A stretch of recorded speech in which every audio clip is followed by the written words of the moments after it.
సంపన్న స్థితియందున ఎగిరినను నడచినను సంతృప్తి కలిగి. ఎక్కడుంటున్నారు సంతృప్తి? ఈ కారు పోతే ఇంకొక కారు, ఈ ఇల్లు పోతే ఇంకొక ఇల్లు,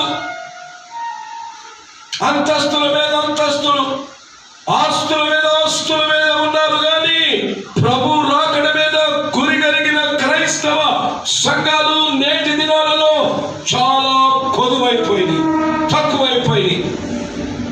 దేవుని వాక్యానికి లోబడి దేవుడు ఇచ్చినటువంటి కార్యాన్ని నీ జీవితంలో జరిగించాలన్న గురి ఎప్పుడో పోయింది. దేవుడే నాకు అనుకూలంగా ఉండాలని కోరుకునే క్రైస్తవ సమాజం ఈరోజు ఉర్రు తొలుగుతుంది.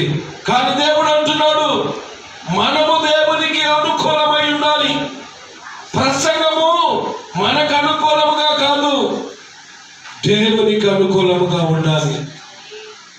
మన మార్పు దేవునికి అనుకూలమై ఉండాలి. మన ప్రవర్తన దేవునికి అనుకూలమై ఉండాలి. మన ఆలోచనలు దేవునికి అనుకూలమై ఉండాలి. మనము కోరుకునే ప్రతి కోరిక దేవునికి అనుకూలమై ఉండాలి.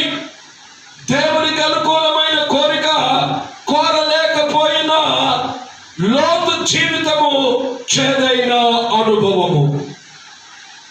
దేవుడు ఒక చోట ఉండమంటే ఉండనయ్యా, ఇదిగో ఈ సమభూమికి నన్ను నడిపించమన్నాడు. ఏమైంది? తన బ్రతుకు, తన కన్న బిడ్డలతో పాపంలో పడిపోయాడు. అసలు యోబు కాదు, లోతు ఎలాంటి స్థితిలో వచ్చాడో తెలుసా? సొదొమ గొమొర్రా అనే ఘోరమైనటువంటి ప్రదేశం నుంచి, అపవిత్రమైనటువంటి స్థలము నుండి దేవుడు విడిపిస్తే కన్న కూతురు దగ్గర తన ప్రవర్తన పడిపోవటానికి కారణం ఏంటంటే తనకు అనుకూల స్థలములో ఉన్నాడండి. దేవుడు చెప్పిన సంఘములో లేనక్కడ,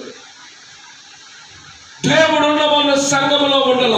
దేవుడు ఉంచాలని కోరుకున్న స్థలంలో ఉండటానికి ఇష్టపడక తనకు నచ్చిన స్థలానికి వెళ్ళాడు, తను అనుకున్న స్థలానికి వెళ్ళాడు, పడిపోయాడు. ఈరోజు ప్రజలు 2000 సంవత్సరాల క్రితం చెప్పిన మాటకి అక్షరాల అచ్చు కుదినట్లుగా కనపడుతున్నారు. హితబోధను సహింపక దురద చెవులు గలవారై